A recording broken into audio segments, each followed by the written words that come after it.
Welcome to the Does This Happen to You podcast, where we explore the funny side of truth is stranger than fiction stories.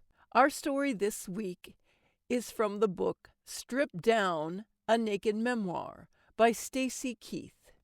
Check it out on Amazon.com. The club's called the Boom Boom Room, and it's smack dab in the middle of an industrial park, the kind with earth-moving equipment you can see the shapes of in the darkness, hulking like military tanks. Wind-driven trash collects along the bottom of a chain-link fence. Everything is ugly here, nothing park-like about it. A glittering minefield of broken glass, busted windows, rusted barrels. Ralph, of course, is part owner of the Boom Boom Room. So does that mean you're taking your 15%? I ask. I presume you're already getting a cut of whatever the club rakes in this week. I take my percent irregardless of what fucking club we're at, Ralph says, holding the door for me and my suitcase. I notice he won't carry it here. And the day you get to ask questions about my cut is the day I set fire to the fucking world. Got it. The club is jammed. 1,000 eyes zero in on me from all directions. Sometimes, like now, I can feel them palpably on my skin. There's the usual running commentary. Are they real? Are they real? Are they real? That creates in me a cool defiance, a secret desire to shove my tits right down their throats, hoping somebody might choke on them. Oh, you want to see these? Here! Later, years later, I will realize the sniggering, from women mostly, but men too, the imbecility had little to do with me. Instead, I am a mirror held up for other people to view their own insecurities, their knee-jerk hatred for anyone who's different. The finger pointing at the moon is not the moon, the Buddha once said. But now I'm young and fully engaged in the fuck you part of this dynamic as I stroll through the club. Ralph's presence beside me deflects some of the populist aggression, but even so I'm conscious of a different energy here than in Florida. This energy is darker, meaner. Ralph takes me to my dressing room, all wood paneling and Broadway bulbs and red plastic ashtrays. Wire hangers clatter against the door as he opens it. I park my bag and look around, liking the room despite its ugliness. It's a good place to hide. Crossing his big arms across his chest, Ralph gives me his trademark Satan grin. I gotta hand it to you, Cupcake. You know how to work a fucking room. I put blinders on, I tell him truthfully. You ain't blind. Shrugging, I say. I can feel their hostility, but I refuse to deal with it. Well, round two's in an hour. You'll knock 'em dead. He leaves me then, Ralph the human retaining wall. I like it better when he's close, protecting me. Then I remember how crazy that is, Ralph with his wacky mistresses and his gun. I feel unsettled as I prepare for my first set, a bird in a cage. It's a performer's loneliness, addled by nerves and a depressing sense of the ultimate futility of what you require. The approval of men, the desire of men, enough at least to pry a few bucks out of their sweaty paws. In a way, since you own the pussy, you have the power, but they have the money, so they own your survival, in this context at least. It is exactly the power polemic that makes striptease demeaning, not dancing naked. But I'm toned and tan and on top of my game. I'm not at that age yet where I have to worry about getting caught in a bad light. I glued tiny sequins to the corners of my eyes, enhancing their natural almond shape. I double-taped the insides of my high heels so they won't fly off. Watching my sequin costume glitter, I turned this way and that before gazing straight into my face in the mirror.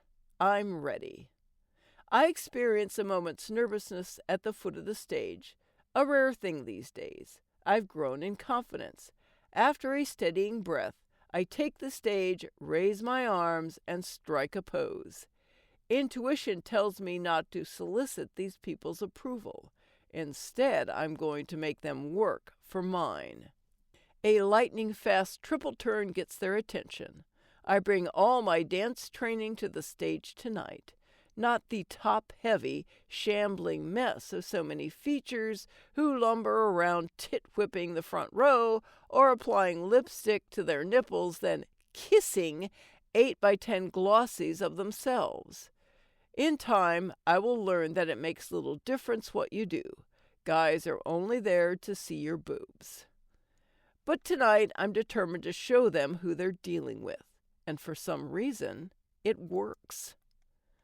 Like a magnetic force, I can feel the pull of their interest and grudging respect. Although it's probably just the novelty of seeing a dancer who can dance. I finish the set by standing on one leg and then pulling the other slowly over my head. A développé whose erotic implications I make even more obvious by pulse contracting my vagina. The crowd goes wild. Right away, Ralph whisks me off to the VIP lounge, a private room frequented only by the boss ballers. There's a backlit turquoise-colored bar staffed by 2 of the best-looking girls in the club. A dozen guys mill around in suits. When I enter the room, the guys in suits applaud, and I realize everyone watched my performance on a wall-mounted video screen. There's a dancer there now, looking bored and surly. "I got some people want to meet ya," Ralph says, squiring me to a corner table. 3 men in charcoal pinstripes. The older one in the middle looks like Chaz Palminteri playing a mob boss. I'm instantly paralyzed by fear. The man is a subduction zone of menace. His flat eyes take me in, not even bothering to look me in the face. His lips are wet and meaty. 2 white streaks lend a Bride of Frankenstein distinction to his pompadour, hair so carefully tended you can see the rake marks of his comb on its shiny surface. The goomball on my left stands up so I can sit. I don't want to sit, but I do anyway. "Ralph tells me you're from Texas." The mob boss lifts his drink, tastes it. His eyes pick slowly over the room. It has the unsettling effect of making you feel like he might be pissed at you. Ralph's talking with the other Goomba, his back toward me. I prattle about Texas in a voice 2 octaves higher than my own. Displeasure flashes in his eyes. I'm talking too much. I know better. I'm not dumbing down my vocabulary. What's wrong with me? I've always understood the rules. Boobs, yes. Brains, no. I think about Jimmy Hoffa. I think about The Godfather. I wonder if I'll get the cement shoes. "Those things real?" he asks, barely sparing me a glance. Is there a right answer here? I tried the truth. Yes. "When you off work?" Oh, God, my heart thuds. What if I tell him I'm married? No, that's not going to fly. Like gangsters give a rat's ass whether you're married. Something gross then. Food poisoning? Well, that's going to be a hard sell after my bravura performance. Okay, I'm breastfeeding. I've got to express milk. I jettisoned that idea the minute I remember seeing Milkmaids, a horrifying photo essay in one of Scott's magazines. What if this guy's into that stuff? No matter what I say, I'm screwed. He'll know I'm bullshitting him. He's going to have me hauled out back and stuffed into his trunk. A light bulb of inspiration pops into my head. I don't know when I'm off work. Ralph is in charge of my schedule. You let that pencil-dick motherfucker tell you what to do? Whoa, I'm getting the impression a grave impropriety has just passed. Ralph's my boss. Of course I, let him set my schedule. Chaz the mob boss peels off $300 bills from a wad thicker than a mid-sized phone book. Meet me out front at 2 a.m. and don't keep me waiting. I fucking hate broads that keep me waiting. I don't want to touch the money. It frightens me. He offers it dead-eyed like a shark, and I know better than to refuse him. I accept the bills, folding them into my palm. Ralph accompanies me back to the dressing room. He must, because the club is even more packed, and men are reaching through the sea of bodies to grab me. I'm so dazed I hardly notice. A few guys step forward with magazines for me to sign. Get another cover I haven't seen, me in a strappy red bathing suit, head dwarfed by my breasts. Is that camera angle or relative size? I scrawl my signature, wave to other fans who shout my name, and then trek to the dressing room. With a groan of relief, I lean back against the door. "What the hell happened back there?" Ralph says. "Did Sammy say something?" Sammy? Is that its name? It gave me this. I rattle the money at Ralph before slapping it down on my dressing table.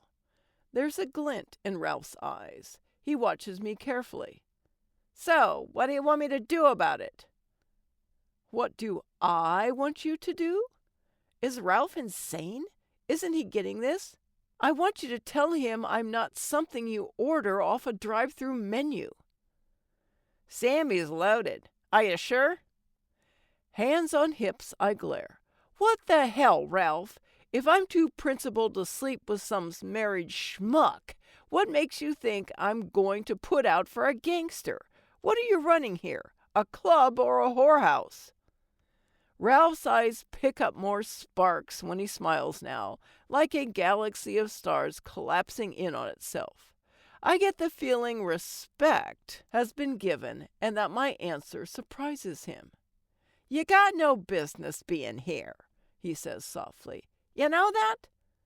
What you need is to go back to school and marry a college professor. You two can sit around in your ivory tower talking about books and shit." I know what he's saying, which isn't exactly a put-down, but I bristle anyway. At this point, I've got plenty of ego invested in being a porn star. Are you saying I can't hack it? Oh, no, you'll do fine. I'm saying you shouldn't. There's a difference. I'm subdued by the gravity in his tone, and in a way disappointed.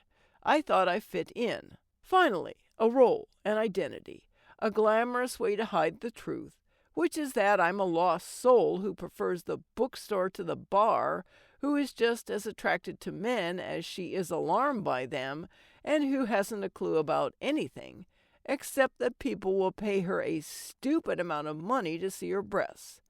It's worrisome that Ralph can tell I don't belong here.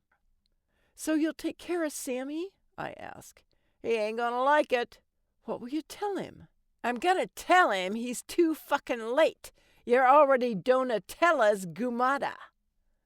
"What's a gumata?" "Mistress. This'll be fun. Sammy hates that fucking guy." I hand the money to Ralph. "Give this to him when you do it." "What? You want to start a fucking war?"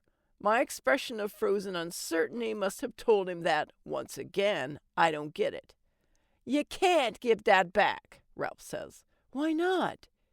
"You'd be saying he needs it. That's insulting." "Great. I'm insulting gangsters now." Reluctantly, I shove the bills in my purse. "I'll take you up to the casino later," Ralph says before leaving. "Maybe you get lucky." Alone in the dressing room, I lie down on the floor and stare at the ceiling. Horizontal feels good. But the truth is, I'm scared. These aren't just horny frat boys, but ruthless criminal warlords who want to add me to their respective fingers like a shiny gold ring. Bigger stakes, bigger egos. And if I want to survive, I've got to find a way to understand this bizarre code of honor. Thanks for listening. I'm Chris Kepler, and I hope you enjoyed listening to these stories as much as I enjoyed narrating them. I'd love for more people to hear these wonderful stories, so please share and tell your friends.